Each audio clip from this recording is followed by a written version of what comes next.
ဝိုင်းနံပါတ်3ကရှယ်နေအခန်းရတွေမရသေးဘူးလားဗျာစောင့်နေတာ10မိနစ်တောင်ရှိပြီလာပါပြီအခုချက်ချင်းရတော့မှာပါကြာသွားတဲ့အတွက်စိတ်မရှိပါနဲ့ခင်ဗျာမလောပါနဲ့ဆိုင်ရှင်လင်းရဲ့ရှယ်နေအခန်းကစောင့်ရကြိုးနဲ့ပါတယ်ဒီဟင်းရီရောင်ကိုကြည့်ဦးနို့နှစ်ရောင်လေးအတိုင်းပဲအနံ့တင်နဲ့တင်သွားရီရိုစရာပဲဆိုင်ရှင်လင်းပုံမှန်တိုင်းပဲနော်အမဲသားဟဲလင်အန်ကိုနန်းပင်များထည့်ပေးပါဦးလေးလျိုဒီနေ့လဲစောစီရောက်လာပြန်ပြီနော်ကြောက်ပါထိုင်ပါအခုပဲလှုပ်ပေးပါမယ်ဆိုင်ရှင်လင်းပုံမှန်တိုင်းအမဲသား10နှစ်အရွယ်တပွဲနန်းပင်များနော်ဒီနေ့တော့တော်စာနေပြီလင်းရှုပိုက်ဆံအတော်ကြီးဘာဖြစ်လို့လဲဟိုလေတရင်ကောင်းတစ်ခုပြောစရာရှိလို့ဖူအန်လန်းကအဆောက်အုံတွေကိုဖျက်သိမ်းတော့မလို့တဲ့လင်းရှုအေးဒီလူကအင်ချန်မြေလုပ်ငန်းရှင်မန်နေဂျာလီဆေလွတ်လိုက်တဲ့ဆုံးငယ်လေးနင့်ကိုဖျက်သိမ်းရေးကိစ္စလာဆွေးနွေးတာဆိုင်ရှင်လင်းဂုံယူပါတယ်ဗျာဖူအန်လန်းကိုမြို့ပြအဆင့်မြင့်တင်ရေး project ထဲသွင်းလိုက်ပြီးခင်များရဲ့ဆိုင်ကဖျက်သိမ်းမဲ့ဧရိယာထဲမှာပါနေတယ်လျော်ချင်းငွေ3သိန်းပေးမယ်လက်ကုံမတိုင်ခင်ဖယ်ပေးရမယ်3သိန်းဟုတ်လားအတော်ကွေ့ဟွာကျမကိုနောက်နေတာတော့မဟုတ်ပါဘူးနော်ဒီဆိုင်ကကျမကိုယ်တိုင်ဝယ်ထားတာလေဝယ်ထားတာ3နှစ်ပဲရှိသေးတာတုံးက6သိန်းတောင်ပေးခဲ့ရတာဘသူကနောက်နေလို့လဲအခုပေါက်ဈေးကဒီလောက်ပဲရှိတာနင်သာမပြောင်းရင်နောက်ကျရင်တပြားမှရမှာမဟုတ်ဘူးဆိုင်ရှင်လင်းမန်နေဂျာလီကပြောလိုက်တယ်ခင်များကိုစဉ်းစားဖို့3ရက်အချိန်ပေးမယ်တဲ့လက်မှတ်ထိုးမယ်ဆိုရင်တော့စုချင်းငွေ1000ထည့်ရမယ်မထိုးဘူးဆိုရင်တော့ကိုဘာသာတာဝန်ယူပေးတော့3သိန်းကျမရဲ့ဒီဆိုင်လေးတစ်ဆိုင်အတွက်မိုးမလင်းခင်ကလေးကမိုးကျုပ်တဲ့အထိရုန်းကန်ခဲ့ရတာမိသားစုတစုလုံးလဲဒီဆိုင်ကိုပဲမိခိုပြီးလှုပ်ကြွေးနေရတာ3သိန်းနဲ့ကျမဘယ်နေရာမှာဆိုင်ထက်ဝယ်ရမလဲအဲ့ဒါကခင်များကိစ္စလေဒီမြေကနိုင်ငံတော်ပိုင်မြေအင်ချန်မြေလုပ်ငန်းရှင်ကဖြတ်မယ်ဆိုတာကိုခင်များတားနိုင်လို့လားဒါပေမဲ့ကျမမှာအင်ဂျင်ရှိတယ်လေဒါကကျမရဲ့တရားဝင်ပိုင်ဆိုင်မှုပဲအင်ဂျင်ရှိတော့ဘာလို့ရမှာလဲဟိုဘက်ကမန်နေဂျာလီမာကနောက်ခံအင်အားရှိတယ်နင်သာလက်မှတ်မထိုးရင်နင့်အတွက်ကြည့်ကောင်းဖို့ပြင်ထားလိုက်နင့်ကို3ရက်အချိန်ပေးမယ်ပစ္စည်းတွေအမြန်သိမ်းပြီးလက်တော့ကောင်းပြီကျမသဘောတူတယ်နဲ့နင်တကယ်သဘောတူတာလားနင့်မိသားစုနဲ့မတိုင်ပင်တော့ဘူးလားတိုင်ပင်စရာမလိုပါဘူးဒီဆိုင်ကကျမဆိုင်ပဲကျမကဘသူထက်မဆိုပိုတိတာပေါ့ငါပြောသားပဲလင်းရှူလေးကလိမ္မာပါနဲ့တဲ့သူပါလို့ဆရာကြီးလီလားရှင်ကျမဆိုင်မျက်နှာစာကိုပိုခိုင်ခန့်အောင်လုပ်ချင်လို့ဒီညပဲအလုံးစလုံးမယ်ပိုက်ဆံကွေးဟွာဒီဆိုင်ကျမဖေကအုတ်တစ်ချက်တဲတပွင့်ချင်းစီနဲ့ထူထောင်ပေးခဲ့တာကျမမေကလည်းတင်နှောင်းပစ္စည်းတွေရောင်းပြီးအကျိုးပေးငွေစိုက်ပေးခဲ့တာနင်ကငါ့ကိုတကယ်ပဲလိမ္မာတလုံးနဲ့ဖယ်ပေးမယ်ထင်နေလားနင်ကပွဲစားခယူပြီးအင်ချန်မြေသမားတွေကိုမြောက်ပေးပြီးကျမအိမ်ကိုဖျက်ဖို့လုပ်တယ်ပေါ့လေစောင့်နေလိုက်ပါမနှက်ကြရင်နင့်အတွက်အကြီးမားဆုံး surprise တခုပြင်ဆင်ပေးထားမယ်ဆရာကြီးလီကျမမုန်းဆိုင်ကလင်းရှူပါရှင်လူတွေခေါ်ပြီးလာခဲ့ပေးပါအခုချက်ချင်းအခုပဲနော်ကျေးဇူးတင်ပါတယ်ဒီလောက်ညစ်နေပြီးနင်မအိတ်သေးဘူးလားရှောင်းဖန်းဒီနေ့ချန်ကွေးဟွာခေါ်လာတဲ့အင်ချန်မြေလုပ်ငန်းရှင်ရဲ့လူယုံကိုနင်လဲမြင်သားပဲ3သိန်းနဲ့ငါတို့ကိုမောင်းထုတ်ချင်နေတာငါတော့ဒီတိုင်းအရှုံးမပေးနိုင်ဘူးဒါဆိုဘယ်လိုလုပ်မလဲမအင်ချန်မြေသမားတွေကငွေရောအာဏာပါရှိတာငါတို့သူတို့ကိုဘယ်လိုမှရှင်းနိုင်မှာမဟုတ်ဘူးမရှင်းနိုင်ရင်လဲချရမှာပဲဒါငါဆိုင်ပဲငါမဖယ်ပေးရင်ဘယ်သူမှဖြတ်ဖို့မစင်စားနဲ့ငါဒီနှစ်တွေတည်းစုထားတဲ့ပိုက်ဆံတွေမူလကဆိုင်လဆင်ဖို့စုထားတာအခုအကုန်ထုတ်သုံးပြီးဒီတစ်ခွက်တော့တောင်းလိုက်မယ်ဒီဆိုင်ကိုခံတက်တစ်ခုလိုဖြစ်အောင်အခိုင်မာလုပ်ပြစ်မယ် CCTV တွေလည်းတက်မယ်ဒါဆိုပိုက်ဆံအများကြီးကုန်မှာပေါ့ရတယ်ငါအကုန်ချိတ်ဆက်ပြီးပြီလက်ခကို3ဆက်ပေးပြီးဒီညတညလုံးအပြီးဆောက်ခိုင်းထားတယ်ငါဆိုင်ကိုဖျက်ချင်တယ်ဟုတ်လားငါသဘောတူညီချက်အရင်ရအောင်လုပ်လက်ဆိုင်ရှင်လင်းလားရှင်ဒီလောက်ညက်နှက်မှခေါ်ရအောင်ဘာအရေးပေါ်အလုံးမလို့လဲဟုတ်ပါတယ်ကျမပါအားလုံးပဲပင်ပန်းရပြီနော်ရှေ့တကားကိုတန်ပေါင်ထူကြီးတွေတက်ပေးပါပြတင်းပေါက်တွေကိုတန်ပန်းတွေကပေးပါအမိုးပေါ်မှာကင်မရာလေးလုံးတက်ပေးပါပြီးတော့ဘီနိုင်ဆိုင်ပုတ်အကြီးကြီးတစ်ခုလုပ်ပေးပါမမကဆိုင်ဆောက်မှာလားခံတက်ဆောက်မှာလားပိုက်ဆံအပြေးဝပေးရင်ရပြီမလားငါလက်ခ3စပေးမယ်ပစ္စည်းအားလုံးကိုအကောင်းဆုံးတွေပဲတုံးဒီညအပြီးလုပ်ပေးရမယ်ဖြုတ်အကုန်လုံးကိုတေချာဖြုတ်ပြီးတင်ထားလိုက်ထားတွေဖောက်တီဟောင်းတွေပေးထားတဲ့လက်ဆောင်တွေဘာနဲ့မှနိုင်လို့မရအောင်တန်မိုးရှိတယ်ဆိုင်ရှင်လင်းစိတ်ချပါညီအကိုတို့အလုတ်စကြစို့မမရေတောက်ပြီးခဏလောက်နားလိုက်ဦးအာကျန်ငါမေးစရာရှိလို့လမ်းဆုံးက6လလောက်ပိတ်ထားတဲ့ဟက်ဝဲဆိုင်ကအခုထိရှိသေးလားရှိတယ်ဆိုင်တော့ကကျွန်တော်စီမှာတင်ထားတာဘာလဲရှုမမပစ္စည်းဝယ်မလို့လားပစ္စည်းဝယ်ဖို့မဟုတ်ဘူးငါအဲ့ဒီဆိုင်ကညမ်းတွေနဲ့လျှက်စစ်တောက်တွေကိုငားကျင်လို့ပြီးတော့ရုပ်တန်လိုင်းကသတင်းထောက်တွေကိုကူပြီးဆက်သွယ်ပေးပါဖူအန်လန်းကအိုးအိမ်မဖယ်ပေးတဲ့သူတယောက်အဓမ္မဖျက်ဆီးခံရတော့မယ်လို့ပြောလိုက်မီဒီယာပေါ်တင်ကျင်လို့ပြောဟာရှူမောင်အင်ချန်မြေသမားတွေနဲ့တက်တိုးပြီးချမလို့လားအကျန်းနဲ့ချမှာမဟုတ်ဘူးညံစင်မှာဒီဆိုင်ကငါဆိုင်ငါကဘာလို့သူတို့ကိုပေးရမှာလဲရှောင်းရှူအာချန်နင့်เจ้าငါကိုပြောပြတယ်နင်ကတကယ်တတိရှိတာပဲအင်ချန်မြေသမားတွေကိုထိတ်တိုက်ရင်ဆိုင်ရဲတယ်ပေါ့ဦးလေးဦးဒါကတတိရှိတာမဟုတ်ပါဘူးရွေးချယ်စရာမရှိလို့ပါဒီဆိုင်ကကျမရဲ့အသက်သွေးကြောပဲဥစားကျမဒီလမ်းမှာနေလာတာအနှစ်20ရှိပြီမခွဲနိုင်ဘူးရှောင်းရှူနင်သားဆိုင်ကိုချဲ့ကျင်နေဆိုရင်ငါဆိုင်ကိုဈေးဘောဘောနဲ့ငါပေးမယ်လေဦးလေးဦးကျမမငားဘူး အိမ်ချမ်းမြေသမားတွေကိုမောင်းထုတ်ပြီးရင်ဦးလေးဆိုင်ကိုကျမတိုက်ရိုက်ဝယ်ပြစ်မယ်ဆိုင်ချင်းတွေပြီးဖလက်ရှစ်ဆိုင်ကြီးဖွင့်ပြစ်မယ်ဦးလေးဘယ်လိုလဲတကယ်လားတကယ်ပေါ့တကယ်ပဲလားဒါပေမဲ့အခုလောလောဆယ်ကျမမှာဝယ်ဖို့ပိုက်ဆံမရှိသေးဘူးဦးလေးနဲ့အကျိုးသဘောတူစာချုပ်အရင်ချုပ်ထားခြင်းနဲ့ကျမတစ်နှစ်စာ9ခါကိုစရန်ငွေဖြစ်အရင်ပေးမယ်ကောင်းပြီလေကောင်းပြီ9နှစ်ကိုယုံတယ်စာချုပ်ကိုငါအခုပဲလက်မှတ်ထိုးလိုက်မယ်လူတွေလာနေပြီငါတို့အရင်စုပ်ကြစို့မမအကုန်လုပ်ပြီးပါပြီစစ်ဆေးကြည့်ပါဦးအင်းလက်ရတိတ်ကောင်းတာပဲဒါကလောက်အားခပ်ပါ3စပေးထားတယ်ရှူးမမမိုးလင်းတော့မယ်ခြံကွေးဟွာနေ့အတွက်ငါပြင်ထားတဲ့ surprise ကိုစောင့်နေလိုက်လာပြီအာကျန်ဘဘက်ကိုနင်းနေလောက်ထက်မြင့်ပေးဦးရပြီမမငိန်သွားပြီရှူးမအခုမဆိုင်ကကတုတ်ချင်းခံတက်ကြီးနဲ့တူနေပြီကဲဆိုင်းပုတ်ချိတ်ပြီးသွားပြီညံရှမ်းဖန်လမ်းဟောင်းကဆိုင်တွေမဖြတ်ဤတကဲကိုလမ်းနေဗျာရှောင်းရှူးနင်းဆိုင်ကဘလို့ဖြစ်လို့ပုံစံပြောင်းသွားတာလဲဒီတန်ပေါင်းတွေဒီကင်မရာတွေနဲ့ဦးလေးလျိုကျမဆိုင်ကိုအစ်စ်ပြန်ပြင်လိုက်တာပါမပြောင်းတော့ဘူးဒီမှာပဲအခြေချတော့မယ်ကောင်းတယ်နင်းပြောင်းသွားမှာကိုငါအစိုးရိမ်ဆုံးပဲငါကနေ့တိုင်းနေ့ရဲ့အမဲသားတံပလင်းကိုစားဖို့စောင့်နေရတာလေမဟုတ်တာစားကျင်တဲ့အချိန်တာအချိန်မရွေးပြောလိုက်ပါဦးလေးဒီနေ့ဆိုင်ပြန်ဖွင့်တဲ့အထိမ့်မှတ်အနေနဲ့အေးအလာကားတိုက်မယ်အားလုံးပ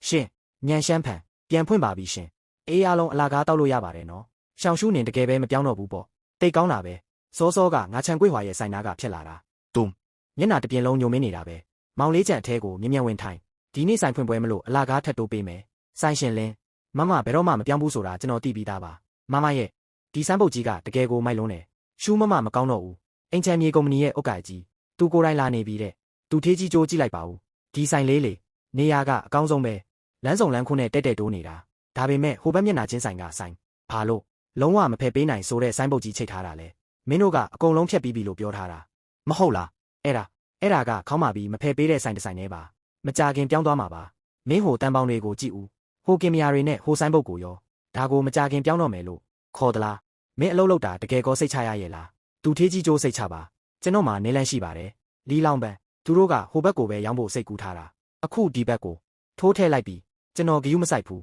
ဒါဟာလိန်လည်မှုပဲဒါကတမင်တက်ကလိန်ကကြစ်ကြတာစရန်ငွေကိုမင်းကျွန်တော်ကိုနှစ်ဆပြန်လျော်ရမယ်ငါလဲကြည့်ကျင်သေးတယ်ဒီလင်းရှူးဆိုတဲ့မိန်းမဘယ်လိုလူစားမျိုးလဲဆိုတာကိစ္စကြီးတော့မယ်အတော်ကြီးချန်ရင်းနှီးမြုပ်နှံသူကထွက်ပြေးသွားပြီးမန်နေဂျာလီကပြောတယ်လင်းရှူးတာမဖယ်ပေးရင်နင့်ရဲ့ပွဲစားကတွေကိုလည်းပြန်အမ်းရမယ်တဲ့ဘာပြောတယ်ပွဲစားကတွေပြန်အမ်းရမယ်ဟုတ်လားကွေးဟွာအဲ့ဒီပိုက်ဆံတသိန်းကိုလေငါတို့တဝက်တောင်သုံးပစ်လိုက်ပြီးဘယ်လိုလုပ်ကြမလဲမန်နေဂျာလီကပြောလိုက်တယ်3ရက်အတွင်းလင်းရှူးလက်မှတ်ထိုးအောင်လုပ်ဖို့နင်တို့ကိုအချိန်ကန့်တက်လိုက်တယ်ဒါမှမဟုတ်ရင်နင်တို့အင်ချန်မြေကုမ္ပဏီရဲ့နစ်နာကြေးကိုပေးရမယ်အနည်းဆုံး9သိန်းပဲ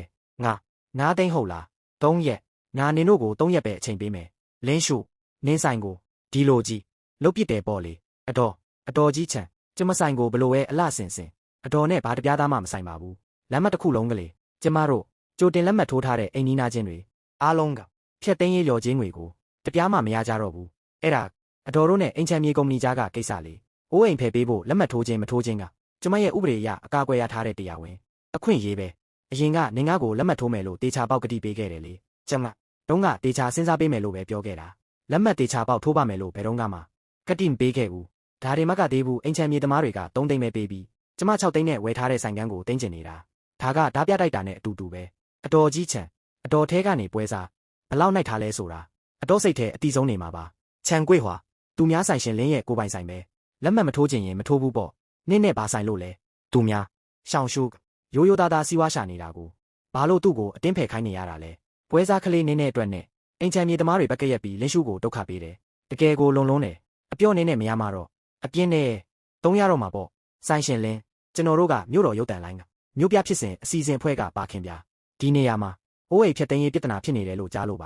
အခြေအနေလေးတွေကိုကျွန်တော်တို့ကိုပြောပြပေးလို့ရမလားခင်ဗျာတေချာပေါက်ရတာပေါ့ဒါကကျမတယောက်တည်းရဲ့ကိစ္စတင်မဟုတ်ပါဘူးဖူအန်လန်တစ်ခုလုံးရဲ့ကိစ္စပါအင်ချန်မြေသမားတွေကရော်ချင်းငွေ3သိန်းပဲပေးပြီးဖြတ်ချင်နေတာဒါပေမဲ့ဒီဆိုင်ကိုလွန်ခဲ့တဲ့3နှစ်ကဝယ်တော့က6သိန်းပေးခဲ့ရတာပါဒါကအဓိကအချက်မဟုတ်သေးပါဘူးအဓိကကတော့သူတို့ကအိမ်နီးနားချင်းတွေကိုအတင်းကျပ်လက်မှတ်ထိုးခိုင်းနေတာပါလက်မှတ်မထိုးရင်ရေဖြတ်မီးဖြတ်လုပ်တယ်ညတန်းခေါင်ရံမှာလူလွတ်ပြီးနောက်ဆက်တာမျိုးထိလှုပ်လာကြတယ်ကျွန်တော်ကဒီလမ်းရဲ့ဌာနေဒေတာခံဟောင်းတယောက်ပါအင်ချန်မြေသမားတွေကလူပါဝါလုံးတယ်ဆိုင်ရှင်လင်းကတော့ရဲရဲဝံ့ဝံ့မတရားမှုကိုထုတ်ပြောရတဲ့သူပါကျွန်တော်တို့အားလုံးသူ့ကိုထောက်ခံပါတယ်သူတို့ကျွန်တော်တို့ကိုချင်းချောက်ထားတဲ့စကားတွေကိုအတန်သွင်းထားတယ်ကျွန်တော်တက်တေခံရဲပါတယ်ရှူးမ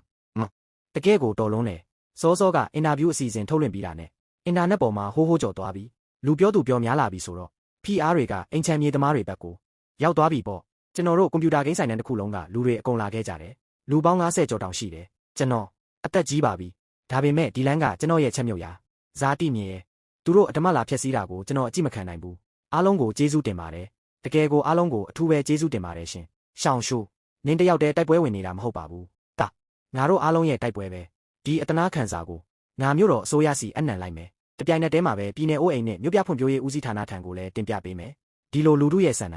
သဘောထားအခြေခံရှိနေမှာတော့အိမ်ချမ်းမြေသမားတွေလည်းရန်ကားဝတ်မှာမဟုတ်တော့ဘူးဘလို့လောက်ကြမလဲအတော်ကြီးရေလင်းရှုကကိစ္စကိုရှင်းလိုက်ပြီးမဖြစ်နိုင်တာ9သိန်းရော်ရမယ်ဟုတ်လားအဲ့ဒီပိုက်ဆံ3သိန်းကိုမယူပါနဲ့လို့ငါပြောသားပဲနင်းကစွတ်တရွတ်နဲ့နားမထောင်ဘူးငါနေလန်းတစ်ခုစဉ်းစားမိပြီသူ့ဆိုင်ရဲ့မိခိုးကောင်းတိုင်ကိုပိတ်ပစ်လိုက်မယ်ဒါကအဆင်ပြေပါမလားစောင့်တာကြည့်နေလိုက်ငါဒီညပဲသွားလုပ်လိုက်မယ်အားလုံးပဲအပြင်ကိုမြ мян ထွက်ကြပါမြ мян ထွက်ကြပါမသုံးပါနဲ့တော့ဒီနေ့ကြတဲ့ငွေအကုန်လုံးအလှခါပါတယောက်ချင်းစီကိုလည်းအမှတ်20တန်ဝေါချလက်ဆောင်ပေးပါမယ်မှန်းထားတဲ့အတိုင်းသူတို့လက်ချက်ပဲတယောက်ယောက်ကတမင်တက်ပိတ်ထားတာပဲတေချာပေါက်ချန်ကွေးဟွာတို့လက်ချက်ပဲဖြစ်ရမယ်တိပါတယ်တော်သေးတာပေါ့ကျမကြိုတင်ပြင်ဆင်ထားလို့လွန်ခဲ့တဲ့ရက်ပိုင်းကလေးကတခုခုမတင်ကြလို့အဲ့ဒါကြောင့်ခေါင်းမိုးပေါ်မှာရှိုးဝက် CCTV ကင်မရာတစ်လုံးတက်ထားခဲ့တာဒီနေ့မွန်းလွယ်ပိုင်းဖူအန်လန်ပလာဇာမှာရက်ွက်ရဲ့လှုပ်ရှားမှုရှိတယ်အဲ့ဒီအချိန်ကျရင်ဒီဗီဒီယိုကိုလူတိုင်းမြင်အောင်ဖွင့်ပြလိုက်မယ်ကြည့်လိုက်စမ်းဒါကမင်းညကမှတ်တမ်းဗီဒီယိုပဲအတိုင်းသားဖော်နေတာပဲကိုတကယ်ကိုအကျင့်ပုတ်လုံးတယ်ဒီတခါတော့သူတို့ဘလို့များစင်ကြေပေးဦးမလဲကြည့်ရသေးတာပေါ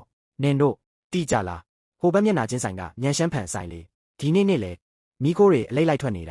ာတေချာပေါက်တန်ရှင်ရေးဆန်တော့မမီလို့ပဲဖြစ်ရမယ်အတော်ကြီးချန်ကျမအကြောင်းဘာတွေပြောနေတာလဲဒီလောက်တောင်စီကားနေတာကျမကိုလည်းပြောပြပါဦးအာမပြောပါဘူးဒီတိုင်းစကားစမီပြောနေကြတာပါကျမဒါကသူခိုးရန်ကနေကာကွယ်ဖို့ကိုယ့်အိမ်ခေါင်မိုးပေါ်ကိုတက်ထားတဲ့ CCTV ပါအတော်ကြီးချန်အတော်ရောကြားကကျမရဲ့ပိုင်ဆိုင်မှုကိုတမင်တက်ဖြက်စီးခဲ့တယ်ဆုံးရှုံးမှုက8000ကျော်ဖို့ရှိတယ်ဒီစရင်ကိုဘယ်လိုရှင်းမလဲဦးလေးကြီးချန်ဦးလေးဘယ်သွားမလို့လဲအဖိုးကြီးကျိုးနင်ဘာလို့ထွက်ပြေးနေတာလဲငါဘယ်မှမသွားပါဘူးဒီတိုင်းရေတန့်တပူလင်းသွားဝယ်တောင်းမလို့ပါရေဝယ်ဖို့ကိုဘာလို့ပြောင်းပြန်လန်းတိုင်းသွားနေရတာလဲကျမဆိုင်မှာပဲရေရှိတာကိုကျမပဲတိုက်ပါရစေလားနင်းထက်ပြီးထွက်ပြေးကျင်သေးတယ်ပေါ့မကောင်းတာလုပ်ထားပြီးလက်ချင်နေတာလားရှူးမမရေရောမီရောပြက်သွားပြီးလိုင်းချိုရင်းတာမဟုတ်ဘူးလူတယောက်ကလှုပ်လိုက်တာမမ CCTV ကိုကြည့်လိုက်ဦးမနှင်းညအိမ်ယာစီမံခန့်ခွဲရေးအဖွဲ့ကလူတွေမီတာဘောက်စ်နဲ့ရေပိုက်လိုင်းနာကိုရောက်လာခဲ့ကြတယ်မန်နေဂျာဝန်ညံရှမ်းဖန်ကဘာဖြစ်လို့ရုတ်တရက်ရေရောမီရောပြက်သွားတာလဲဆိုင်ရှင်လင်းဒါကလိုင်းတွေကိုစစ်ဆေးပြင်ဆင်နေတာပါပုံမှန်ထိန်းသိမ်းရေးလုပ်ငန်းပါစစ်ဆေးပြင်ဆင်နေဟုတ်လားလမ်းတစ်ခုလုံးမှာသူ့ဆိုင်တစ်ဆိုင်နဲ့ပြက်နေတာကိုမင်းကငါ့ကိုလူအောက်မင်းနေလားငါဗီဒီယိုရိုက်ထားတယ်အိမ်ယာစီမံခန့်ခွဲရေးအဖွဲ့ကလူတွေနဲ့အိမ်ချမ်းမြေကုမ္ပဏီကလူတွေအတူတူထမင်းစားနေကြတာမင်းတို့တွေကတဖွဲ့တည်းပဲမန်နေဂျာဝန်ဒါထင်လွဲတာပါအကိုကျန်အကိုရဲ့ဂျင်းနေရတာကိုဘယ်ဘက်မှာထားလိုက်ပါမဆန်ရေတိုင်ကြီးချိတ်ပြီးပြီလားချိတ်ပြီးပြီကျမဆိုင်ကရေတိုင်ကြီးကြီးလင်းရှူ3ရက်စာသုံးဖို့လောက်ပါတယ်အားလုံးကိုကျေးဇူးတင်ပါတယ်ရှင်တကယ်ကိုအားလုံးကိုအများကြီးကျေးဇူးတင်ပါတယ်ရှင်ရှူမမကြန့်ခံထားနော်ကျွန်တော်တို့တွေအလှည့်ကျရင်းနဲ့မီးလာပေးကြမယ်သူတို့ဘလောက်ကြာဖြတ်တောက်ထားနိုင်မလဲကြည့်ကြသေးတာပေါ့ဒီအိမ်နီးနားချင်းတွေကတော့တယောက်ပြီးတယောက်ယူကုန်ကြပြီထင်တယ်မီးဖြက်ရေဖြက်ယုံနဲ့တော့ကျမကိုဖြိုလဲလို့မရဘူးခြံကွေ့ဟွာနင်ဘလို့ပရိယေတွေသုံးနိုင်ဦးမလဲတော့ထွက်လိုက်တာလင်းရှုကငါ့ကိုလူပုံလဲမှာအဆက်ခွဲရက်တယ်နော်ကျွန်တော်ရှင်မကိုအစောကြီးကလေးကပြောသားပဲဒီလိုမယိုးသားတဲ့လမ်းစဉ်တွေကိုမလုပ်ပါနဲ့ဆိုတာငါဘာမှမသိဘူးသူ့ကိုတော့အကြက်ရိုက်အောင်မဖြစ်အောင်လုပ်မှာရှူးမမလမ်းဆုံးကိုကြည့်လိုက်ဦးကျွန်တော်တို့ဆိုင်နဲ့တပုံစံတည်းတူတယ်ဆိုင်တစ်ဆိုင်လာဖွင့်ထားတယ်ဗျာဆိုင်နာမီတောင်အတူတူပဲဘယ်သူဖွင့်တာလဲအင်ယာဖော်ဆောင်ရေးသမားတွေငွေစိုက်ပြီးဖွင့်ထားတာတဲ့ခြံကွေးဟွာရဲ့ယောက်ျားဘိုးကျိုးကိုမန်နေဂျာခန့်ထားပြီးတော့လေသူတို့ကဈေးလျှော့ပြီးကျွန်တော်တို့ဖောက်တီတွေကိုလူကျင်နေတာသူကအတုခိုးကျင်တာမဟုတ်လားဒါဆိုလဲဝအောင်တာအတုခိုးခိုင်းလိုက်မနေ့ပြန်ကြရင်ကျမတို့မျက်စိမိတ်အရသာမီးစံပွဲပြိုင်ပွဲတစ်ခုလုပ်ကြမယ်တကယ်ကြီးလားရှူမဒီအကြံဉာဏ်တကယ်ကိုကောင်းလုံးလေကျွန်တော်ခုပဲပြိုင်ပွဲအတွက်ပစ္စည်းတွေတွားပြင်ဆင်လိုက်ဦးမယ်လင်းရှုဒီတစ်ခါနင်ဘလို့ခံနိုင်မလဲကြည့်ကြသေးတာပေါ့ဆိုင်ရှင်ခင်များတို့ရဲ့အမဲသားတံပလင်းကမျက်စိကဆိုင်နဲ့ဘာလို့မတူတာလဲဘာလို့မတူရမှာလဲအတူတူပါပဲကျွန်တော်တို့ဆိုင်ကစစ်မှန်တဲ့ညံရှမ်းဖန်ပါမဟုတ်သေးပါဘူးအရသာကအဝေးကြီးกว่าချပါတယ်တံပလင်းကြုံပြားကလည်းဆက်နဲ့လှုပ်ထားတာအစာကလည်း6ပြီးမာနေတာပဲအကိုကျိုးဒီ9ရွမ်တန်အမဲသားတံပလင်းကကျွန်တော်တို့လုံးဝအမျက်မထွက်ဘူးလေအကြံရပြီလင်းရှုရဲ့အမဲသားချက်ကအရသာရှိတယ်ကျွန်တော်တို့သူ့ရဲ့ဖော်မြူလာကိုတွားခိုးကြမယ်ခိုးမယ်ဒီတိတ်မကောင်းဘူးထင်တယ်နော်ဘာကြောက်เสียရှိလဲအခုကထမင်းစားချိန်ပဲသူ့ဆိုင်ထဲမှာအလုံများပြီးဘာယာနာတီချောင်းနေတာမီးဘိုချောင်းဘက်ကိုဘယ်သူမှတတိထားမိမှာမဟုတ်ဘူးကျွန်တော်ဟင်းရီအိုးတိုးတွားခိုးလာခဲ့မယ်ဘယ်သူမှတိမှာမဟုတ်ဘူးကျွန်တော်ဖော်မြူလာရသွားတာနဲ့မင်းသွားပြီဒါမှတော့ရှောင်းဖန့်ဟိုဘက်ကဖန်ပလင်းတွေကိုယူလာပြီးအိုးထဲထည့်လိုက်ပါဦးကောင်းလိုက်တာဦးလေးချန် ရှင်ဒါဘာလုပ်နေတာလဲအမဲရိုးဟင်းကြီးမဝယ်နိုင်ရင်ကျမကိုပြောလို့ရပါတယ်ကျမတပွဲလက်ဆောင်ပေးမှာပေါ့ခိုးစရာမှမလိုတာငါလမ်းမဝင်လာတာပါအိမ်သားသွားကျင်လို့ပါရှူးမမကျွန်တော်အကုန်ဗီဒီယိုရိုက်ထားလိုက်ပြီရဲတိုင်လိုက်ရအောင်နေပါဦးငါမားသွားပါတယ်နောက်တစ်ခါမရဲတော့ပါဘူးတောင်းပန်ပါတယ်ရဲမတိုင်ကြပါနဲ့ရဲမတိုင်ပဲနေပေးလို့ရတယ်ဒါပေမဲ့မနှက်ဖြန်လုံးမဲ့မျက်စိမိတ်အရသာမီးစမ်းပွဲပြိုင်ပွဲကိုတော့ရှင်မဖြစ်မနေဝင်ပြိုင်ရမယ်ရှင်သာမလာဘူးဆိုရင်ဒီဗီဒီယိုကိုအွန်လိုင်းပေါ်တင်ပစ်လိုက်မယ်လာပါမယ်စီကန်းကတော့ရိုးရှင်းပါတယ်ကျမတို့နှစ်ဆိုင်စလုံးကအမဲသားတံပလင်း10ပွဲစီလုပ်ရမယ်အမတ်သားအကုန်လုံးကိုဖယ်ရှားပြီးတော့ဂျပန်ရေးချဲထားတဲ့အကဲဖြတ်တိုင်10ယောက်ကမြည်စမ်းပြီးမဲပေးရမယ်ရှုံးတဲ့ဆိုင်ကဆိုင်းဘုတ်ကိုချက်ချင်းဖြုတ်ချရမယ်ပြိုင်ဆိုလဲပြိုင်တာပေါ့ဘသူ့ကိုကြောက်ရမှာလဲအခုရလက်ကိုကြီးညာပါမယ်နံပါတ်1တံပလင်းကတူညာမယ်နံပါတ်2တံပလင်းက10မယ်ရပါတယ်မဖြစ်နိုင်ဘူးဒါလုံးဝမဖြစ်နိုင်ဘူးမင်းတို့တေချာပေါက်လူလဲကြထားတာပဲကျွန်တော်တရားမျှတအောင်ပြောရရင်နံပါတ်1တံပလင်းကြုံပြားကဆက်နဲ့လှုပ်ထားတာပြုတ်လိုက်တာနဲ့အခဲကြီးဖြစ်သွားတယ်အစာကလည်း6ပြီးညှိနှံ့ထွက်နေတယ်နံပါတ်2တံပလင်းကြုံပြားကတော့လက်နဲ့လိမ့်ထားတာအီးဆက်ပြီးစားလို့ကောင်းတယ်အစာကလည်းလက်ဆက်တဲ့အမဲသားနဲ့ချက်ထားတာမြည်ကြည့်လိုက်တာနဲ့ဆိုင်ရှင်လင်းရဲ့လက်ရမှန်းသိတာတယ်ဒါအပြင်မနေ့ကအဖိုးကျိုးဆိုင်ရှင်လင်းရဲ့မိဖို့ချောင်းမှာအမဲရိုးဟင်းကြီးသွားကိုတာကိုတောင်ရိုက်ထားမိသေးတယ်အားလုံးပဲကြည့်ကြပါလင်းရှုနဲ့ငါ့ကိုအကြက်ကင်တာပဲလင်းရှုဝမ်းသာလိုက်တာကျမတို့နောက်ဆုံးတော့နိုင်သွားပြီကောင်းတယ်ကောင်းမလေးတကယ်ပဲငါတို့ကိုစိတ်မပြတ်စေဘူးဒီဆိုင်ပဲမန်နေဂျာကျုပ်လီပြောတယ်မှန်တွေရိုက်ခွဲစေးတုပ်တွေပတ်ပြီးနည်းနည်းလောက်6လန့်လိုက်တဲ့ဒီဆိုင်ကကင်မရာတွေအများကြီးတက်ထားတာရိုက်မိသွားမလားဘာကြောက်เสียရှိလဲမက်စ်နဲ့ဥထုတ်ဆောင်ထားတာပဲရိုက်မိသွားလဲဘယ်သူမှန်းသိမှာမဟုတ်ဘူးမြန်လို့ပြီးရင်ပိုက်ဆံယူမယ်ရှူမမ်ဘာဖြစ်လို့လဲတကယ်ရောက်လာပြီသူတို့မယုံမသားလုပ်မယ်ဆိုတာကျမအစောကြီးကတည်းကခံမှန်းမိပါတယ်ဟယ်လိုကျမရဲတိုင်ကျင်လို့ပါဖူအန်လန်အမှတ်23ပါတယောက်ကကျမဆိုင်ကိုဖျက်ဆီးဖို့စ조사နေပါတယ်ဟုတ်ပါတယ်ကျမစီမှာ CCTV မှတ်တမ်းရှိပါတယ်သူတို့မျက်နှာတွေကိုရှင်းရှင်းလင်းလင်းရိုက်ထားမိပါတယ်ရဲအရာရှိမင်းရှင်ဒါက CCTV မှတ်တမ်းပါလူ3ယောက်ကမက်စတက်ထားပေမဲ့ခနာကိုပုံစံနဲ့လမ်းလျှောက်ပုံကတော့ရှင်းရှင်းလင်းလင်းပေါ်နေပါတယ်ဒေါ်လင်းခင်များလောက်တာမှန်ပါတယ် CCTV တက်တည်ရှိတဲ့အတွက်တန်တရားရှိသူတွေကိုကျွန်တော်တို့အမြန်ဆုံးဖမ်းဆီးနိုင်မှာပါသူကအချက်ပေးချက်ပြစနစ်နဲ့မိမောင်းတွေပါတက်ထားတာပဲမြန်သွားတယောက်တွေ့သွားလိမ့်မယ်ရှောင်ရှုလောက်တာကောင်းတယ်ငါတို့အားလုံးနင့်ကိုအားပေးပါတယ်နောက်ပိုင်းမှာပြန်တွေ့ကြမယ်ဒါကမူပိုင်ခွင့်ချိုးဖောက်ရာရောက်နေပြီဒါဆိုကျွန်တော်တို့သူတို့ကိုတရားစွဲလို့ရတယ်ရပါတယ်ကျွန်တော်ရှင်းနေစာကြမ်းရေးပြီးပါပြီသူတို့ရဲ့ချိုးဖောက်မှုတွေကိုချက်ချင်းရပ်တန့်ဖို့တောင်းဆိုထားတယ်မဟုတ်ရင်တရားစွဲမယ်လို့ဆိုပြီးတော့ပေါ့ဒါတင်မှတ်ကသေးဘူးကျွန်တော်တို့မြို့ပြဖွံ့ဖြိုးရေးဌာနကိုလည်းသူတို့ရဲ့တရားမဝင်ဖျက်သိမ်းမှုတွေကိုတိုင်ကြားလို့ရသေးတယ်ရှင်းနေကြတကယ်ကိုကျေးဇူးတင်ပါတယ်ရှင်ဘလို့ကျေးဇူးဆက်ရမှန်းတောင်မသိတော့ပါဘူးအားနာစရာမလိုပါဘူးတာမန်ပြည်သူတွေရဲ့တရားဝင်ခွင့်ရေးတွေကိုကာကွယ်ပေးတာကကျွန်တော်ရဲ့တာဝန်ပါပဲဒံပလင်းရောက်တဲ့တာမန်မိမ့်မကများငါ့ကိုများရှင်းနေစာလာဖို့ရဲသေးတယ်မန်နေဂျာကျုပ်လီဒီရှင်းနေချမ်းကသွားရှုပ်လို့မကောင်းဘူးအရင်ကသူကျွန်တော်ရဲ့ဖဲမပေးတဲ့အိမ်ရှင်တချို့ကိုအမှုလိုက်ပေးပြီးနိုင်သွားဘူးတယ်အမှုနိုင်သွားတယ်ပေါ့ငါတော့ကြည့်ကျင်သေးတယ်သူပါဆက်ကမာမလားငါလက်ကမာမလားဆိုတာကိုပေါ့ရက်ွက်ရုံကညွတ်မှုဝန်ကိုချိန်ပေးစမ်းပါညကြရင်သူ့ကိုထမင်းကျွေးမလို့ခါနေရင်မင်းတာကိုတေချာထုတ်ထားလိုက်ညစာစားတဲ့အချိန်ကြရင်ယူလာခဲ့ဟုတ်ကဲ့မန်နေဂျာကျုပ်လီမှတ်ထားပါမယ်ရှူးမမကြည့်လိုက်ဦးဟိုပုတ်ချတဲ့လူကသူ့ဟာသူဝန်ခံသွားပြီးတက်တေတွေအကုန်လုံးကိုတေချာသိမ်းထားပါပလက်ဖောင်းကိုတိုင်ကြားလိုက်ပါတစ်ချိန်တည်းမှာပဲတရားဥပဒေအရအရေးယူခွင့်ကိုလည်းဆက်လက်ထိန်းသိမ်းထားမယ်ရှူးမမကတကယ်တော့ပါပဲအပုတ်ချခံရတာကိုရှင်းလင်းနိုင်ုံသာမှဖော်လို့ဝါ3000ကျော်တောင်တက်လာသေးတယ်ဒါကကျမတယောက်တည်းရဲ့စူးစမ်းမှုကြောင့်မဟုတ်ပါဘူးဖောက်တီဟောင်းတွေအားလုံးကကျမကိုအားပေးကြလို့ရလာတဲ့ရလဒ်ပါမကောင်းတော့ဘူးကျွန်တော်တို့ရဲ့ delivery မှာရုတ်တရက်အစိုးမြင်ရီ view 30ကျော်တက်လာတယ်ဒါတေချာပေါက်ချန်ကွေ့ဟွာလောက်တာပဲဖြစ်ရမယ်သူက professional အပုတ်ချတဲ့သူတွေကိုငားထားတာဒီအကောင့်တွေကိုကြည့်လိုက်အကုန်လုံးကဒီနေ့မှအသစ်ဖွင့်ထားတာကြီးပဲလိပ်စာတွေကလည်းအတုတွေကြီးပဲအဲ့ဒါဆိုဘယ်လိုလုပ်ကြမလဲဒီအစိုးမြင်ရီ view တွေကကျွန်တော်တို့ရဲ့အဆင့်တက်မှတ်ချက်ကိုအမှတ်လေးအောက်ရောက်သွားအောင်ဆွဲချသွားလိမ့်မယ်မလန့်ပါနဲ့ကျမမှာနေလန့်ရှိပါတယ်သူတို့ကစားကျင်နေမှတော့လေကျမကအကြီးကြီးကစားပေးလိုက်တာပေါ့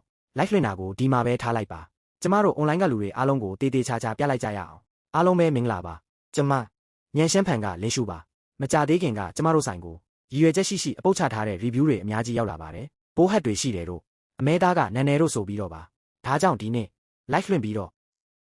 အားလုံးကို360ဒီဂရီထောင်းစေအောင်ကျမတို့ရဲ့မီးဖိုချောင်ကိုလိုက်ပြပေးပါမယ်အားလုံးကြည့်ပါကျမတို့ရဲ့မီးဖိုခုံတွေကိုသုံးပြီးတိုင်းအမြဲတမ်းတက်ရှင်းနေအောင်လုပ်ပါတယ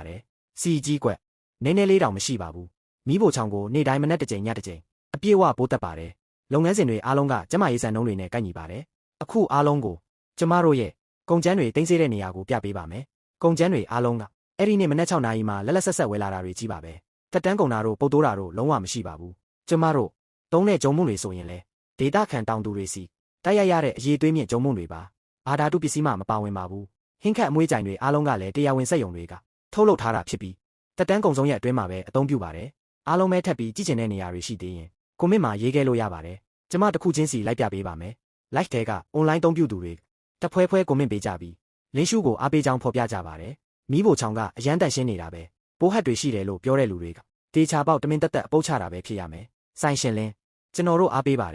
်ကျွန်တော်တို့နောက်ဆိုရင်ညံရှင်းဖန်ကဒံပလင်းကိုပဲရွေးတော့မယ်အားလုံးရဲ့ယုံကြည်မှုနဲ့အားပေးမှုအတွက်ကျေးဇူးတင်ပါတယ်ကျမတို့ကအားလုံးရဲ့မျှော်လင့်ချက်ကိုလုံးဝစိတ်ပြတ်အောင်လုပ်မှာမဟုတ်ပါဘူးဆက်ပြီးတော့လည်းအားလုံးအတွက်အရသာရှိတဲ့ဒံပလင်းတွေကိုလုပ်ပေးသွားပါမယ်ရှူးမမကြည့်လိုက်ဦးဟိုပုတ်ချတဲ့လူကသူ့ဟာသူဝန်ခံသွားပြီးတက်တွေအကုန်လုံးကိုတေချာသိမ်းထားပြီးပလက်ဖောင်းကိုတိုင်ကြားလိုက်ပါတစ်ချိန်တည်းမှာပဲတရားဥပဒေအရအရေးယူခွင့်ကိုလည်းဆက်လက်ထိန်းသိမ်းထားမယ်ရှူးမမကတကယ်တော့အားပဲအပုတ်ချခံရတာကိုရှင်းလင်းနိုင်ုံတင်မကပဲ follower 3000ကျော်တောင်တက်လာသေးတယ်ဒါကကျမတယောက်တည်းရဲ့စူးစမ်းမှုကြောင့်မဟုတ်ပါဘူးဖောက်တီဟောင်းတွေအားလုံးကကျမကိုအားပေးကြလို့ရလာတဲ့ရလတ်ပါဆိုင်ရှင်လင်းအားနာလိုက်တာဗျာနောင်ကြရင်ကျွန်တော်ခင်များကိုကြုံမှုတွေဆက်မပေးနိုင်တော့ဘူးဘာဖြစ်လို့လဲရှင်ဆိုင်ရှင်ကျိုးကျမတို့လက်တွဲလာတာ3နှစ်ရှိပြီလေအမြဲတမ်းလဲအဆင်ပြေခဲ့တာပဲဟာခြံကွေးဟွာကကျွန်တော်စီလာပြီးသူမကကျွန်တော်သာခင်များကိုကြုံမှုတွေဆက်သွင်းပေးနေရင်သူမရဲ့ဆွေမျိုးမိတ်ဆွေတွေနဲ့အိမ်နီးနားချင်းတွေရဲ့လုပ်ငန်းတွေအကုန်လုံးကိုတခြားကြုံမှုစက်ရုံစီပြောင်းခိုင်းမယ်လို့ပြောလို့ပါကျွန်တော်ကလည်းတနိုင်တပိုင်လုပ်ငန်းလေးဆိုတော့သူမကိုတကယ်မလွန်ဆန်ရဲလို့ပါကျမ်နားလဲပါပြီဒီနှစ်တွေတခြားကူညီဆောင်ရှောက်ပေးခဲ့တဲ့အတွက်ကျေးဇူးတင်ပါတယ်ရှင်မစိုးရိမ်ပါနဲ့ကျွန်တော်တို့တခြားနေလန်းရှာကြတာပေါ့ရှူးမကျွန်တော်တို့စီကဂျုံမှုတွေမနှက်ဖြန်နေ့လယ်ထိပဲသုံးဖို့လောက်တော့မယ်ဂျုံမှုသာပြတ်သွားရင်ကျွန်တော်တို့ဒံပလင်းလုပ်လို့ရမှာမဟုတ်တော့ဘူးမလန့်ပါနဲ့ဆိုင်ရှင်ကျိုးမသွင်းပေးရင်လဲကျမတို့တခြားလူရှာလို့ရတာပဲရှောင်းရှူခြံကွေးဟွာကညီးစီကိုဂျုံမှုသွင်းတာဖျက်တောက်လိုက်တယ်လို့ကြားလို့အဖိုးလေးအဖိုးတို့ဘလို့တိတာလဲဟင်ရက်ွက်ထဲကလူမှုကွန်ရက်ကြီးထဲမှာတွေ့လိုက်တာလေရှောင်းရှူညီးမစိုးရိမ်နဲ့ငါးကုံစုံဆိုင်ထဲမှာဂျုံမှုပေါင်း200လောက်ရှိသေးတယ်ညီးအရင်ယူသုံးလိုက်ကျမဆိုင်မှာလည်းပေါင်း300ရှိသေးတယ်အကုန်လုံးအကောင်းဆုံးဂျုံမှုတွေကြီးပဲငါသားကမြို့ပြင်ဂျုံမှုစက်ရုံမှာအလုပ်လုပ်တာသူ့စီဖုံးဆက်ပြောပြီးသူကပေါင်း900ချက်ချင်းပို့ပေးမယ်တဲ့ပိုက်ဆံလည်းမယူဘူးအားလုံးကိုကျေးဇူးတင်ပါတယ်ရှင်တကယ်ကိုအားလုံးကိုအများကြီးကျေးဇူးတင်ပါတယ်ရှင်နောက်တစ်ဆင့်အနေနဲ့သူမကဂျုံဆက်ပြိုးရေးချန်နဲ့တိုက်ရိုက်ပူးပေါင်းဖို့ဆုံးဖြတ်လိုက်ပါတယ်အားလုံးသာရှိနေရင်ညံရှင်းချမ်းကလုံးဝပြိုလဲသွားမှာမဟုတ်ပါဘူးအဖိုးမင်္ဂလာပါရှင်ကျမကဖူအလန်းကညံရှင်းချမ်းဒံပလင်းဆိုင်ကလင်းရှုပါကျမအဖိုးနဲ့ရေရှည်လက်တွဲချင်လို့ပါအဖိုးစီကဂျုံမှုတွေကိုဝယ်ယူခြင်းပါတယ်သမီးကငါတို့စီကိုဘလို့ရှာပြီးရောက်လာတာလဲကျမအရင်ကလေယာထွက်ကုန်ပြပွဲမှာအဖိုးတို့စီကကြိတ်ထားတဲ့ဂျုံမှုကိုဝယ်ဘူးပါတယ်အခုတော့ကျမရဲ့အရင်ကုန်သွင်းသူချင်းချောက်ခံရလို့ကျမကိုပစ္စည်းမသွင်းပေးတော့ပါဘူးဒါကြောင့်အဖိုးနဲ့တိုက်ရိုက်လက်တွဲချင်တာပါအဖိုးကြီးရေဒါသတင်းကောင်းပဲဟာဂျုံတွေပို့ဆိုင်ရင်ကျမတို့ပိုက်ဆံပို့ရမှာပေါ့ဒါဆိုသမီးလေးတက္ကသိုလ်တက်ဖို့ကျောင်းလာခအတွက်လည်းအဆင်ပြေသွားပြီအေးလေဒါဆိုလဲသဘောတူပြီနာမနဲ့ပြန်ကြရင်လူတွေကိုဂျုံတွေပို့ဆိုင်ခိုင်းလိုက်မယ်သမီးအတွက်တီးတန့်ချန်ထားပေးမယ်ဟုတ်ကဲ့တကယ်ကိုကျေးဇူးတင်ပါတယ်အဖိုးကြောက်ရှင်ငါတော့ကြည့်ကျင်သေးတယ်နင်ဂျုံမှုကိုဘယ်ကနေရမလဲဆိုတာကိုပြီးရင်တော့နင့်ရဲ့လုပ်ငန်းကိုငါလူယူပစ်မယ်အမတ်ကြီးဒီမှာဘာလုပ်နေတာလဲဂျုံတွေလာကိုးတာလားဒါမှမဟုတ်ချောင်းကြည့်နေတာလားငါလမ်းမဝင်လာမိတာပါငါ့ကိုတစ်ချက်လောက်ဆွဲထူပေါင်းရတာပေါ့လမ်းမဝင်တာဂျုံကင်းတဲ့အထိတောင်ရောက်လာတယ်ဆိုတော့ထူးဆန်းလာကြည်လားဒီနေ့ငါအင်္ဂါထွက်တာရက်ရစာမကြည့်မိဘူးထင်တယ်အမတ်ကြီးငါအကြံပေးပါရစေဦးသူများရဲ့လမ်းနောက်ကိုရှောက်မလိုက်ပါနဲ့ဒီစိုက်ခင်းကန်တင်းရိုးကိုကြည့်လိုက်ဦးလမ်းကကျင်းလေးရဲ့တေးတေးချာချာမလျှောက်ရင်ချော်လဲလိမ့်မယ်လင်းရှုနင်းစောင်းကြည့်နေလိုက်ဒီခစ်ကြီးထဲမှာတော့ချောင်းကြီးဖို့ကိုတောင်ဒီလောက်ထိအားဆိုင်ထုတ်နေကြတာလားနားထောင်စမ်းကြားပြီးပြီလားခြံကွေ့ဟွာခြေထောက်ကျိုးသွားပြီတဲ့တကယ်ကြီးလားဘလို့လုပ်ပြီးချော်လဲတာလဲဒူကလေးဟိုဘက်မှာအဘိုးကျိုးနဲ့ရန်ဖြစ်ပြီးတော့အိမ်ပြန်လေကားပေါ်ကနေခြေချော်ပြီးလိမ့်ကြလာတာတဲ့ခြေထောက်ရိုးကျိုးသွားတယ်ပြောတယ်ဒါဝလဲတာပဲလို့ပြောရမယ်ကြားတာတော့အိမ်ယာဖော်ဆောင်ရေးသမားတွေရဲ့စီမံကိန်းလဲစီကံဖောက်ဖျက်မှုတွေကြောင့်ပိတ်ပင်ခံလိုက်ရပြီတဲ့မြို့တော်အာဏာပိုင်တွေဘက်ကပါလာရောက်စုံစမ်းစစ်ဆေးနေပြီမယိုးသားတဲ့လမ်းကရေရှိမခံပါဘူးအခုတော့အားလုံးလဲအမှန်တရားကိုအထင်ရှားမြင်သွားကြပြီလေရှောင်းရှူတမီရောက်လာပြီလားအထဲဝင်ထိုင်ဦးလေပြောစရာရှိတာပြောပါသမီးရဲ့ဆိုင်ကန်းကိုသမီးကိုရောင်းပါမယ်တသိန်းဒါအသက်တာဆုံးသေးပဲဘေးကဆိုင်ကန်းကတော့ဒေါ်လေးချန်ဒီဆိုင်ကန်းကအခုအချိန်မှာအများဆုံးရှိမှ8000ပဲတန်တော့တာပါအင်ယာဖော်ဆောင်ရေးသမားတွေရဲ့စီမံကိန်းပြတ်သွားတာဒီလမ်းထဲကလူတွေအကုန်တိကြတယ်လေဘေးကချီပေါင်းဆိုင်ပိုင်ရှင်ဆိုရင်ခုနှစ်တောင်းခွဲပေးတာနေပါဦး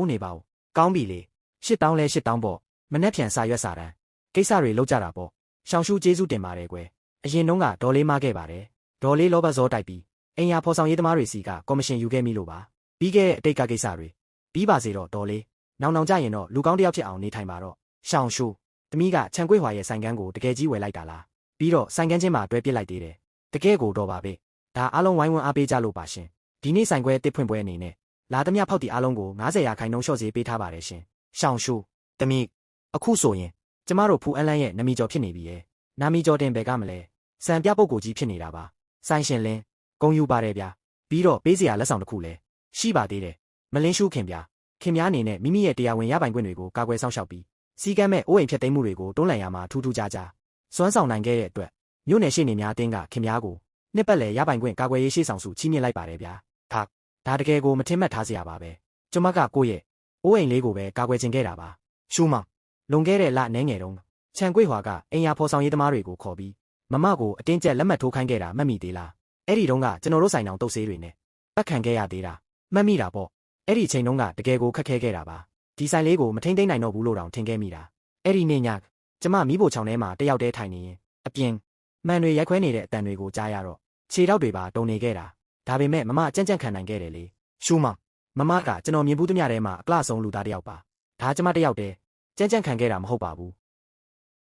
အဘိုးရှူမဆန်မောင်လေးချန်အားချန်ဦးလေးဦးနဲ့အိမ်နီးနားချင်းတွေအားလုံးဝိုင်းဝန်းဝန်းရံပေးခဲ့ကြလို့ပါသူတို့သာမရှိရင်ကျမပြိုလဲသွားတာကြပါပြီကဲကျွန်တော်တို့ဆိုင်ရှင်လင်းကိုတစ်ခွက်လောက်ဂုဏ်ပြုလိုက်ကြရအောင်ညံရှမ်းဖန်ဆိုင်လေးဒီထက်မကအောင်မြင်ပါစေကျွန်တော်တို့ဖူအန်လန်းကြီးလည်းဒီထက်မကတိုးတက်စီကားပါစေပြီးတော့ကျွန်တော်တို့အိမ်နီးနားချင်းဟောင်းတွေလည်းအမြဲတမ်းအတူတူရှိနေပါစေ Cheers ကိုချင်းစာတရားကိုထိမ့်သိမ့်နိုင်ရင်လူချစ်လူခင်ပေါ်မှုကိုထိမ့်သိမ့်နိုင်တာပါပဲညံရှမ်းဖန်ကအိမ်နီးနားချင်းတိုင်းကိုအမြဲတမ်းကြိုဆိုနေမှာပါအဖေအမေတမီကျမတို့ရဲ့ဆိုင်လေးကိုကာကွယ်နိုင်ခဲ့ပြီနော်ကာကွယ်နိုင်ခဲ့ုံတင်မကဘူးပို့ပြီးတော့တောင်ကြီးပွားအောင်လုပ်နိုင်ခဲ့ပြီကြည့်ကြပါဦးဆိုင်တစ်ကဆိုင်ဟောင်းထက်နှစ်ဆက်တောင်ပိုးကျဲတာစိတ်ချကြပါနော်တမီညံရှမ်းဖန်ကိုရာစုနှစ်ချီတက်တန်းရင်နဲ့ဆိုင်ကြီးဖြစ်အောင်လုပ်ပြပါမယ်သွားကြစို့နေ့တစ်ခုစတင်ပြီလေဒေါ်လေးချန်နောင်ကြရင်တော့လူကောင်းတစ်ယောက်ဖြစ်နိုင်ပါစေလို့မျှော်လင့်ပါတယ်ရှောင်းရှူစိတ်ပြောတာကကောင်းတဲ့အချက်ဖြစ်ပေမဲ့တချို့လူတွေကတနာဖို့မတန်ဘူးကွယ်တမီမင်းမပြစ်လိုက်နဲ့ဦးနော်အခိုးရှူကျမမမေ့ပါဘူးဒါပေမဲ့လေရန်ညိုးမဖွဲ့ကျင်တော့ဘူးရှင်ရန်ညိုးဖွဲ့ရတာစိတ်ပင်ပန်းလုံးလို့ပါကျမရဲ့အားအင်တွေကိုဒံပလင်းကောင်းကောင်းလုပ်ဖို့ပဲအသုံးချကျင်တော့တယ်ရှူမမနောင်တရဘူးလားဟင်တကယ်လို့အဲ့ဒီတုန်းလက်မှတ်ထိုးပြီး3သိန်းယူလိုက်ရင်ဒီလောက်ထိပင်ပန်းရမှာမဟုတ်ဘူးလေကြားတာတော့ခြံကွေ့ဟွာကပိုက်ဆံရသွားပြီးမြို့ပြင်ကအိမ်သေးလေးမှာအေးအေးဆေးဆေးနေရတယ်ဆိုတာပဲနောင်တမရပါဘူးဒါဆိုင်တဆိုင်တင်မကဘူးလေဒါကကျမရဲ့အိမ်နီးနားချင်းတွေစုံစည်းရနေရပြီးတော့အဖေချန်ထားရခဲ့တဲ့အမတ်တရားပဲ3သိန်းနဲ့ဒါတွေကိုဝယ်လို့မရဘူးကြီးလိုက်စမ်းဒါအဖေမကွယ်လွန်ခင်ကနောက်ဆုံးရက်တည်ခဲ့ရနေရပဲဟေးပြောဘူးတယ်ဒီဆိုင်ကန်းကသူ့ရဲ့ဂုံယူစရာပါတဲ့တကယ်လို့ကျမသားဒါကိုရောင်းလိုက်ရင်နောင်တမလွန်ရောက်မှအဖေကိုဘလို့မျက်နှာပြရတော့မလဲရှူမောင်ကျွန်တော်မမနဲ့ပဲတက်တက်လုံးအလုပ်တွဲလုပ်ချင်တယ်တခြားနေရာကိုမပြောင်းချင်ဘူးညံရှမ်းဖန်မှာပဲနေချင်တာကောင်းပါပြီကျွန်တော်တို့အတူတူညံရှမ်းဖန်ကိုရာစုနှစ်ချီတက်တန်းရင်နဲ့ဆိုင်ကြီးဖြစ်အောင်လုပ်ကြတာပေါ့နောက်ကြလို့မောင်လေးအိမ်ထောင်ကြပြီးကလေးရလာရင်လဲကလေးကိုပါကျွန်တော်တို့ရဲ့လက်ဆင့်ကမ်းမွေကိုစက်ခံခိုင်းရမယ်ဒီနေ့ကျရင်ညံရှမ်းဖန်ဆိုင်ခွဲတွေမြို့အနှံ့မှာဖွင့်လှစ်နိုင်ရမယ်မဟုတ်သေးပါဘူးတနိုင်ငံလုံးအနှံ့ပြားမှာပေါ့တလန်းချင်းစီပဲသွားကြတာပေါ့ခြေလမ်းမှန်မှန်နဲ့ခိုင်ခိုင်မာမာရှောက်ကြမယ်မြို့ရှိပိုင်းစီးပွားရေးလမ်းမကြီးကလူစီကားတယ်ပတ်ပတ်လည်မှာရုံးခန်းတွေနဲ့အိမ်ယာဝင်းတွေရှိတော့ဒီနေရာကတကယ့်ကိုအချက်ချပဲတကယ့်ကိုမိုက်တယ်ရှူမောင်ကျွန်တော်တို့ဆိုင်ခွဲတွေဖွင့်တော့မှာပေါ့ကျွန်တော်လဲဆိုင်မန်နေဂျာဖြစ်တော့မှာလားဆိုင်ခွဲတွေဖွင့်ရုံတင်မဟုတ်ပါဘူးညံရှမ်းဖန်ကိုအမတ်တစိမ့်တစ်ခုဖြစ်အောင်လုပ်မှာစံချိန်စံညွှန်းမီထုတ်လုပ်မယ်စနစ်တကျဖြန့်ဖြူးမယ်အရေးသွေးကိုအာမခံမယ်ဆိုင်တိုင်းရဲ့ဒံပလင်းအရသာတသမတ်တဲတူညီနေရမယ်ဒါဆိုကျွန်တော်တို့ဒံပလင်းတွေနာမည်ကြီးတော့မှာပေါ့ဒါကအစပြိုးမှုအစ်စ်ပဲဒီနေ့ကစားပြီးညံရှမ်းဖန်ဟာ2.0ခစ်သေးကိုတရားဝင်ရောက်ရှိသွားပါပြီဆိုင်ရှင်လင်းဟိုတုန်းကကိစ္စတွေအတွက်တောင်းပန်ပါတယ်ဗျာကျွန်တော်လည်းအဲ့ဒီတုန်းကမန်နေဂျာချုပ်လီခိုင်းလို့မလွန်ဆန်နိုင်ခဲ့တာပါပြီးခဲ့တဲ့အတိတ်ကကိစ္စတွေပြီးပါစေတော့ဒီနေ့လာတာကဘာကိစ္စများမန်နေဂျာချုပ်လီထောင်ထဲရောက်သွားပြီကုမ္ပဏီလည်းပြတ်သွားပြီကျွန်တော်အခုစီးပွားရေးအသေးလေးလုပ်ရင်ပိုက်ဆံနီးနဲ့စူးမီလို့ပါကျွန်တော်ညံရှမ်းဖန်မှာရင်းနှီးမြုပ်နှံခြင်းနဲ့တကယ်အမတ်တစိတ်ကောင်းတစ်ခုမှာတကယ်ရင်းနှီးမြုပ်နှံခြင်းတာပါခင်များနဲ့အတူအလုပ်လုပ်ချင်ပါတယ်ကျမ်စဉ်းစားပါရဦးဒါပေမဲ့လေညံရှမ်းဖန်မှာတံပလင်းလာစားဖို့ဘယ်ချိန်မဆိုကြိုးဆိုရတယ်နော်တစ်ချိန်ကရန်သူအခုတော့ပူပေါင်းဆောင်ရွက်ဖို့လာတောင်းဆိုနေပြီဒီကဘာကြီးတကယ်ကိုစမ်းကြဲတာပ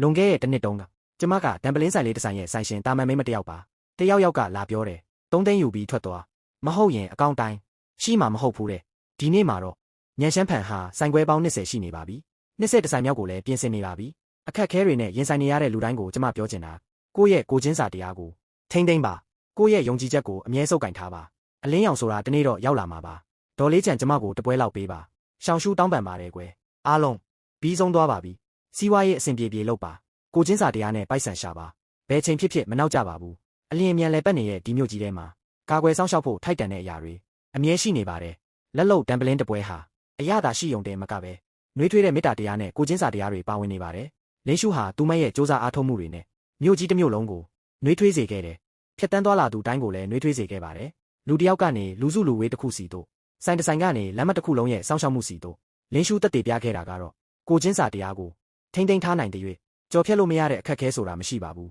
လမ်းဟောင်းကြီးမပြတ်စီးတဲ့၍ကိုချင်းစာတရားလည်းမပြောက်ကွယ်ပါဘူးဒါကတော့နှလုံးသားထဲကမှန်တင်မှန်ကန်ရေးနဲ့အမှတ်တရကဏ္ဍဖြစ်ပါတယ်ညံရှမ်းဖန်ရဲ့ဇက်လန်းကျိုဆိုပါတယ်ညံရှမ်းဖန်ကကျိုဆိုပါတယ်ရှင်ဒီနေ့ဘာသုံးဆောင်မလဲရှင်ညံရှမ်းဖန်လမ်းဟောင်းကြီးမပြတ်စီးတဲ့၍ကိုချင်းစာတရားလည်းမပြောက်ကွယ်ပါဘူး